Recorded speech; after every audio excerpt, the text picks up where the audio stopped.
Yo, what is good, Knicks Nation? Welcome back to Knicks Media. This is Richie, and we are officially 1 day away from the NBA Draft. There are so many reports and rumors to get into about the New York Knicks heading into the NBA Draft, and in this one, I want to talk about an Ian Begley report that came out yesterday about the New York Knicks talking to the Detroit Pistons about moving up to the 5th overall pick, and a player in Cam Reddish has been brought up in conversation. So I just want to give you guys my thoughts of this article and the hypothetical scenario of the New York Knicks trying to trade up to that number 5 spot if Jaden Ivey is there available at 5 and Cam Reddish potentially being available in the trade market. It seems like the New York Knicks are interested in moving on from him. So before we hop into the video, I just want to mention, if you guys are new to Knicks Media, make sure you hit that subscribe button. I just hit 8,000 subscribers, so I want to say thank you to all of Knicks fans across the world that's been showing support here on Knicks Media. It means a lot to me. And of course, if you guys want to smash that thumbs up button for your boy, that would be greatly appreciated. And if you guys want to check me out over on Instagram and Twitter, that is at NYKnicks_media. So with that being said, let's get right into this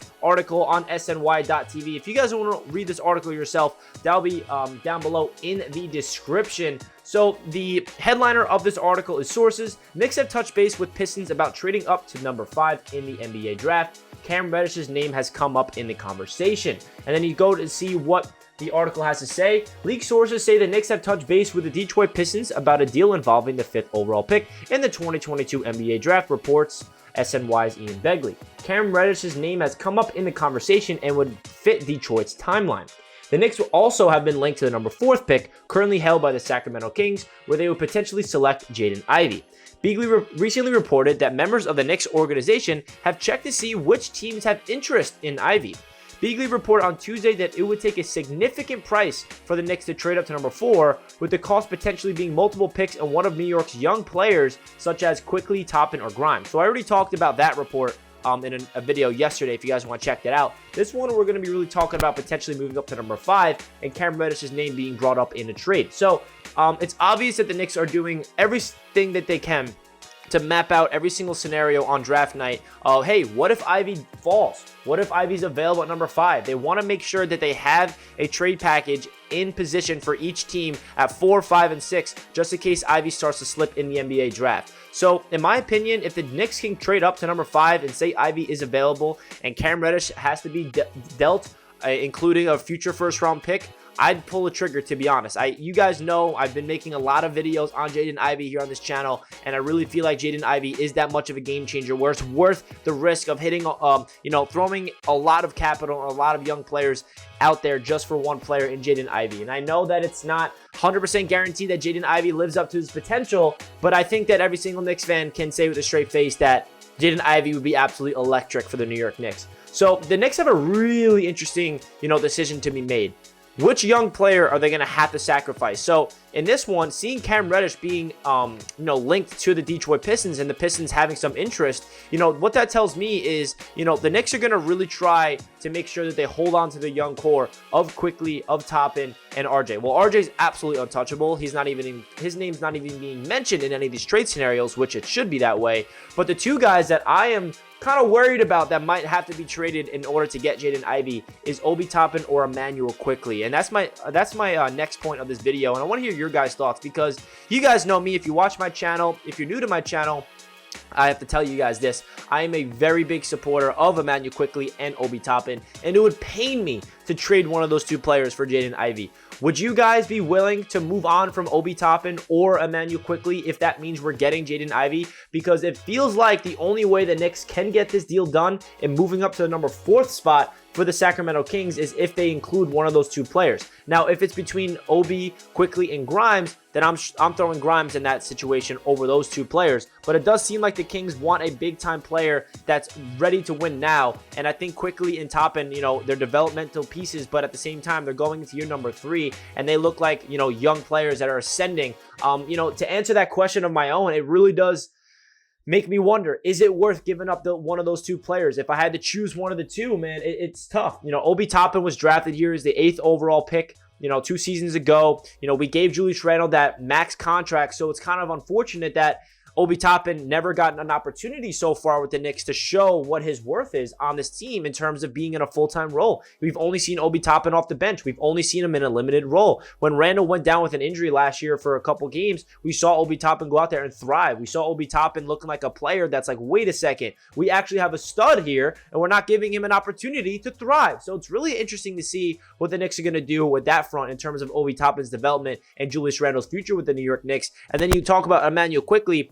IQ started off the season a little slow last year as a sophomore, but then at the middle part of the season, he really took off. He had a 30-point triple-double at the end of the season. He was playing really good ball. And if you really want to break down what happened last year, it really makes me upset because the New York Knicks and Tom Thibodeau wasted a golden opportunity to allow Immanuel Quickley to develop in that point guard role, and they just gave Alec Burks the keys to the point guard position. That just made me sick to my stomach. Why is Alec Burks running the show when we have Immanuel Quickley and Deuce McBride as young players? That this would be a perfect opportunity for them to go out there and learn the game of basketball at playing at the one spot. So I really feel like Quickley took strides last year, but the big question is, if the hypothetical scenario is we need to give up one of Obi Toppin or Immanuel Quickley in order to get Jaden Ivey, do we pull the trigger or not? It's really hard for me to make that decision, guys, because I really love Quickley. I really love Obi, but Jaden Ivey could be that much of a difference maker, and I honestly don't know. I'm just going to wait to see what happens before I make a decision on that front.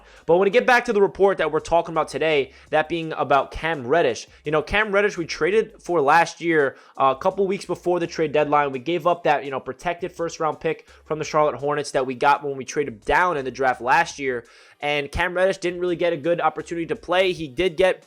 When Quinn Grimes went down with an injury last year, Cam Reddish slided in that permanent role off the bench, and then Cam Reddish started to get his feet wet. He started to get comfortable, and then unfortunately for him, he went down with a season-ending injury. And then we're all expecting Cam Reddish to come into this season, first offseason with the Knicks, first offseason understanding the system of Tom Thibodeau, and him having a full offseason with the Knicks trainers and the coaching staff. But now they're potentially looking to trade him for that fifth spot. Now, are the Knicks still going to trade up for number 5, even if Ivey goes at number 4? Is there someone else that they're really eyeing? I feel like the Knicks are going to be active, and they're definitely going to be calling a lot of teams to make sure that they are aggressive because they cannot sit pat. I'm sick of the conservative approach for the New York Knicks front office. I feel like it's worked in the past couple of seasons in terms of building assets and building ammunition to be able to afford to do the stuff that we're doing right now. But I really feel like this is an opportunity that we have to go all in and trade for Jaden Ivey. And if that means we have to package a lot of picks for the future, we have to package Reddish, maybe Grimes,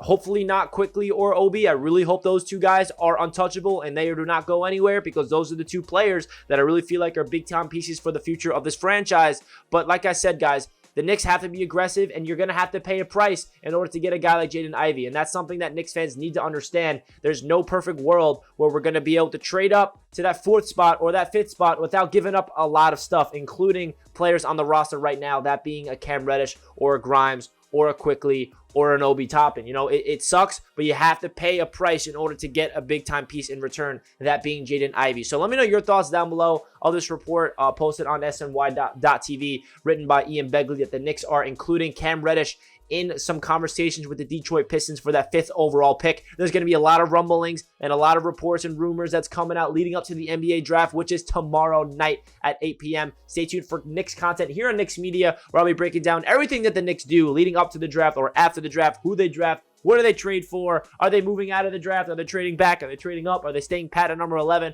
There's so many different scenarios that the Knicks are going to be doing by tomorrow night. So leave a comment down below your thoughts of the video. Like the video if you guys enjoy, and I'll catch you guys in my next one. Let's go Knicks. Peace.